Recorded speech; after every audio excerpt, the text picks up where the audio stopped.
Welcome to Eden Cook channel. நாம் இன்னைக்கு ஒரு புது ரெசிபி தான் பார்க்க போகிறோம். கோலா உருண்டை. இதில் என்ன புதுசுன்னு தானே நினைக்கிறீங்க? நீங்கள் சிக்கன் கோலா உருண்டை, மட்டன் கோலா உருண்டை சாப்பிட்ருப்பீங்க, ஏன் வெஜ் கோலா உருண்டை கூட சாப்பிட்ருப்பீங்க. இது கனவால் ரெடி பண்ண கோலா உருண்டை. அப்போது இது புது ரெசிபி தானே.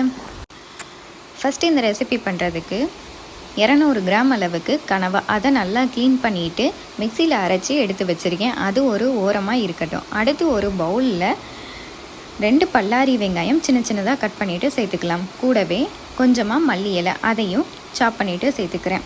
கூடவே 1 ஸ்பூன் சில்லி பவுடர், 1 ஸ்பூன் கடலை மாவு, 1 ஸ்பூன் சிக்கன் மசாலா, 1 ஸ்பூன் அரிசி மாவு, 1/2 டேபிள் ஸ்பூன் பெப்பர் பவுடர், ஒரு பிஞ்சளவுக்கு கரம் மசாலா. இது கூடவே தேவையான அளவு உப்பு, சில்லி பவுடர், இது ரெண்டுமே உங்கள் காரத்துக்கு தகுந்த மாதிரி சேர்த்துக்கோங்க. சேர்த்துட்டு எல்லாத்தையும் நல்லா மிக்ஸ் பண்ணிவிட்டு கையில் கொஞ்சம் எண்ணெய் தடவிட்டு சின்ன சின்ன பால்ஸாக ரெடி பண்ணி எடுத்து வச்சுக்கலாம். அடுத்து ஒரு கடாயில் தேவையான அளவு எண்ணெய் சேர்த்துக்கோங்க. அதில் ஹீட் ஆனதுக்கப்புறமா நம்ம ரெடி பண்ணி வச்சுருந்த இந்த பாலையும் சேர்த்துடலாம். இப்போது 2 பக்கமும் திருப்பி விட்டு வேக விடுங்க. 2 பக்கம் கோல்டன் ப்ரௌன் ஆனதுக்கப்புறமா வெளியே எடுத்துடலாம். சூப்பரான கனவா கோலா உருண்டை ரெடி.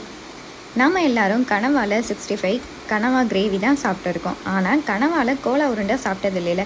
அப்போது இந்த ரெசிபியை சேவ் பண்ணி வச்சுட்டு கண்டிப்பாக மிஸ் பண்ணிடாமல் ட்ரை பண்ணி பாருங்கள். தேங்க்ஸ் ஃபார் வாட்சிங்.